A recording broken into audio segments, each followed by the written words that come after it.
The UK is buzzing now as there's so much happening currently. Unfortunately, I don't have any positive news but only negative news to share. Again, the news that I'm sharing is based on what I hear in news article and various interviews given by the UK government or the spokesperson. UK Home Secretary Suella Braverman, meanwhile, has said she has reservations about the UK's trade deal with India, believing bolstering trade ties could lead to an increase in immigration to the UK. The Indian government is demanding an increase in work and study visas for Indian nationals in return. The UK Home Secretary Braverman said Indian migrants currently make up the largest number of visa overstayers in the United Kingdom. Firstly, legal migration. Now, I backed Brexit because I wanted Britain to have control over our migration and to cut overall numbers. We need to end the abuse of and we mustn't forget how to build, and we need to cut down on those numbers that aren't meeting the needs of our economy. So I'll cover about the 4 topics today. First agenda is about the reduction of student and student dependent visa. Second agenda is what's happening with students coming from Punjab and Haryana. Third agenda is free trade agreement deal in danger, meaning youth mobility visa may be cancelled for Indians. Fourth agenda, clear some rumors, and at the end, I'll share my thoughts. Hey guys, I'm Sarika and welcome to Your Knowledge Buddy. So let's begin with today's agenda. Agenda 1. Is UK looking to reduce student dependent visa? Yes, the UK's Home Secretary, Suella Braverman, will be analysing the number of dependents international students bring with them to the UK as part of an immigration review because numbers increased 5 times in 1 year. In fact, UK already met its target of hosting 6 lakhs international students, which was due by 2030, which means 8 years early, and hence she wants to reduce this number due to high influx of international students in the UK market. In the year ending June 2022, 486,868 sponsored study visas were granted, including dependents, which is 71% more than in 2019, the last full year before the pandemic. Of that number, 81,089 were granted to dependents of sponsored students, which was over 5 times the 2019 number according to the Home Office national stats. So the government will set out the plan in the coming weeks to ensure the immigration system supports growth while also maintains the control. So there's no further update on this, so don't panic now. They mentioned they need skilled people to migrate to the UK and not unskilled, as data shows that those coming as student dependents are mostly unskilled, which is not helping the UK economy. They reported that international students from Nigeria and India brought the most dependents to the UK, with 34,000 Nigerian students bringing 31,898 dependents and 93,100 Indian students bringing 24,916 dependents.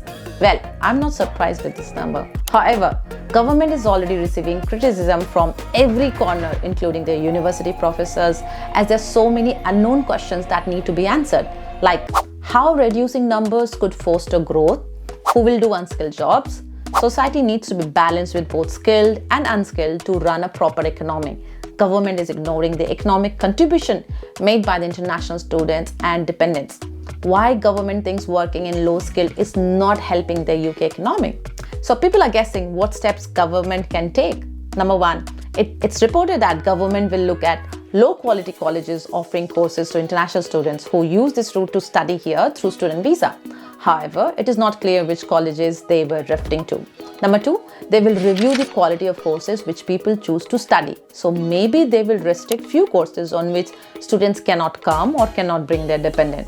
If the courses are not fulfilling the economic objectives, they may stop those courses for international students. But they are still discussing this now. Agenda 2. What's happening with students coming from Punjab and Haryana? So just to give a little context here, it was reported recently that agents from Punjab are making fake certificates and sending students here, and of course charging big amount like 15 lakhs in Indian currency. And they targeted those universities where IELTS was not mandatory. That shows that 60% students have now left these universities due to lack of understanding of English, and thousands of students have not enrolled in the second semester in half a dozen of universities in the UK. Similar cases were already highlighted last year, and in fact, few agents were charged for forgery because complaints were lodged by the UK embassy. So what does it mean for future students coming from Punjab and Haryana? Well, it means they will be very strict with students coming from these states and will do their due diligence in checking your documents. So request to students, please do not fall prey to such agents and come only by submitting your correct documents. They may make IELTS mandatory for students, but again, this is currently being discussed and no formal communication is made by the government. Agenda 3. Is free trade agreement FTA deal in danger? Means youth mobility visa for Indians may be cancelled. If you guys remember, last year UK and India signed new migration and mobility partnership to boost both the economy so that they can trade well. As part of this agreement, they had introduced a new visa category for Indians called Youth Mobility Visa, which was due to start on 1st of Jan 2022, but this never started. And there were no further updates given by the government as well.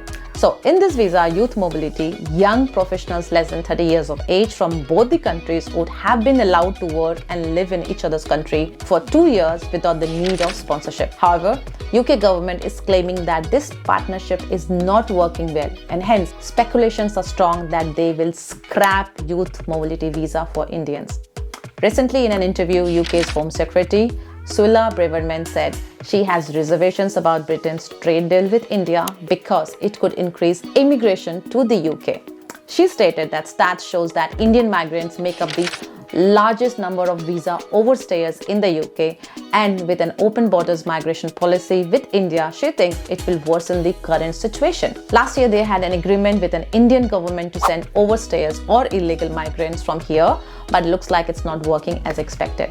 Also, she pointed out the recent riot which happened in Leicester and claimed it was due to uncontrolled immigration. Hence, she doesn't want more people to migrate under the free trade agreement. However, UK's PM Liz Truss said she wants to sign the trade agreement with India by Diwali later this month. The Indian government is demanding an increase in work and study visa for Indian nationals, and earlier this year, Boris Johnson said the agreement would lead to increased immigration. For the UK, this would be its first trade deal with an Asian economic giant, and for India, it would be its first major deal with European Western country. However, Suella Braverman is not in favor of this deal, as Indian migrants are the largest group of people who overstay in the UK. Hence, it is said that this deal will take longer to sign, as they are focusing on the quality of the deal rather than the speed, and will sign only if it is in UK's interest.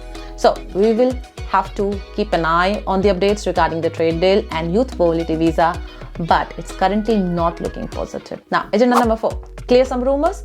So firstly, I can see international students are already worried currently. So I'll clear a few questions or rumors which are currently going around in the UK. Number 1, will PSW be closed now? No, there is no communication about it, and I don't think it's closing anytime soon. Number 2, will student dependent visa or any dependent visa be closed? No, answer is no as of now, as they are looking to reduce the dependence, but they have not discussed the plan of how they should be cutting those numbers down. But this will not impact any current students or current student dependents who are already in the UK. Number 3, is it the right time to come to the UK? Well, I already have a dedicated video titled, Is the UK in Recession? I have given my point of view. However, just to summarize, I would say it may be tough due to current inflation, high cost of living, and pound crashing. But come prepared, bring some savings to survive for a couple of initial months. So before I wrap this video, I personally don't think the UK government will reduce the number of visas from 6 lakhs to 1 lakh, as it will impact UK's economy. UK students contribute more than £35 billion each year, which is a lot to boost anyone's economy. And with high inflation and recession looming at our head, I don't think they will take such drastic steps. But yes, they may reduce the number, or they may scrap student dependent visa, or they may restrict the courses where they can bring dependents, but they will take small measures to do that so that it doesn't shake the economy or impact the economy drastically. So if you're worried about anything else, please do let me know in the comment section below. Thanks for watching my video till the end, and I'll see you guys soon with my next video. Till then, keep learning.